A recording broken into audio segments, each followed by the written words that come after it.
Right.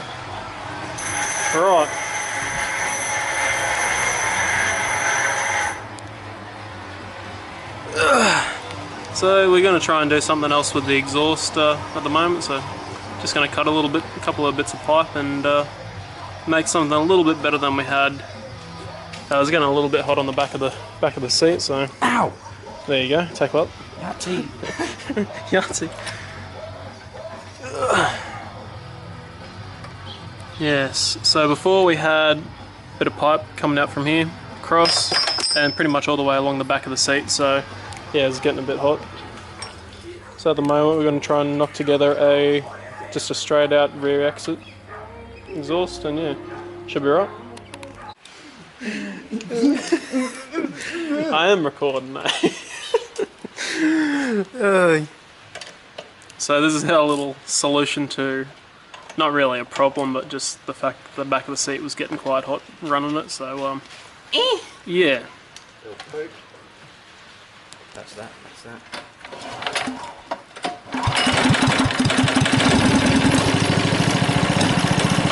Perfect.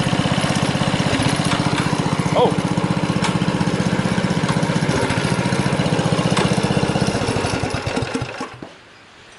Right, I don't know if you guys heard that before, but unfortunately it looks like we've had a bit of rod knock here, so we're just going to pull the side casing off and see if we got any damage inside.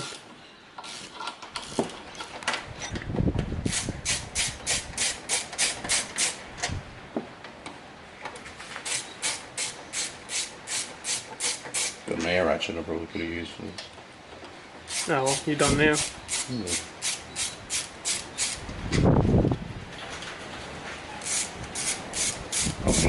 Storms are coming. How's that? Yeah. Right. Now what have you done there? What have you sprayed on there real quick? That's Lanox, so that when you pull the casing off, it doesn't destroy the oil seal on your motor. A few little taps. Hopefully to loosen it up. Also, we're trying not to destroy the gasket between the side casing and the motor because we don't have another one right now, but Plenty of glue there. probably not going to be able to pull it off without breaking it.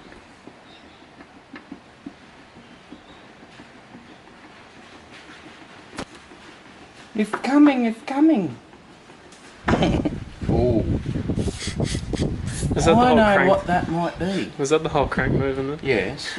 But you know what? These little motors have always got end floats, so you know what it might be. Actual bolt on the top of the flywheel on the opposite side could be coming loose, which will eventuate in much more rod knock.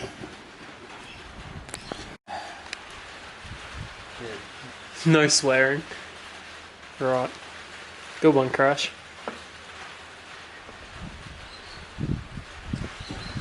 There we go. Gasket's ripped, but it'll be repairable. A bit of glue. Righto, let's have a look in here. Them bearings are hot.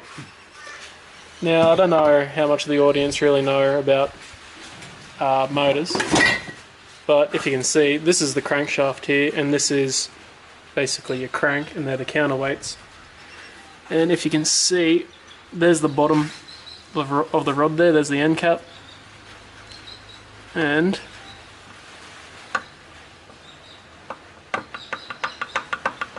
side to side is probably not too bad actually. I can't actually feel if it's got me up or down. It's probably moving a little bit too much, but the up and down is not too bad actually. It's probably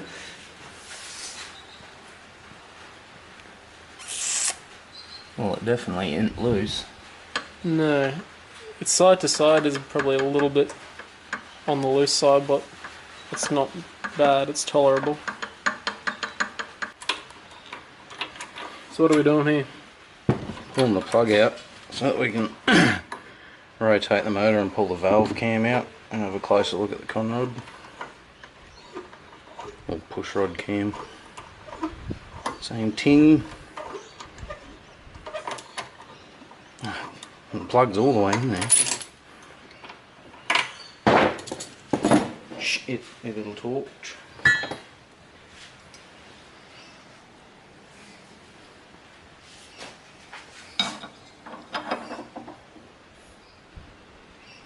Where's the timing gears there? Tink.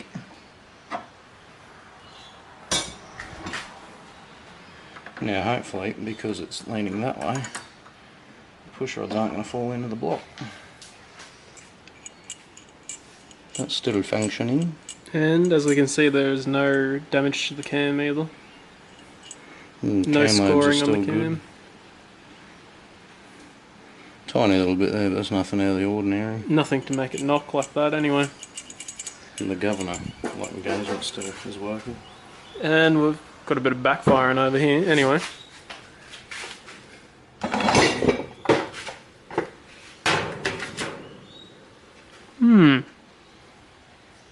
Righto, so there was nothing, as you can see, there was nothing we could find earlier, so we'll put the side cover back on, we flipped her over.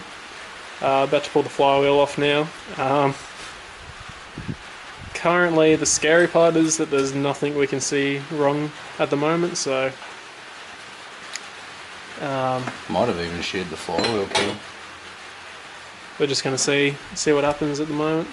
Going to try and pull this flywheel off and see what we can see underneath. Gonna need more hands here. Right, so we've got it back on and... well, we haven't got it back on, it's sitting there. It's on. I didn't say it was done up, but it's on.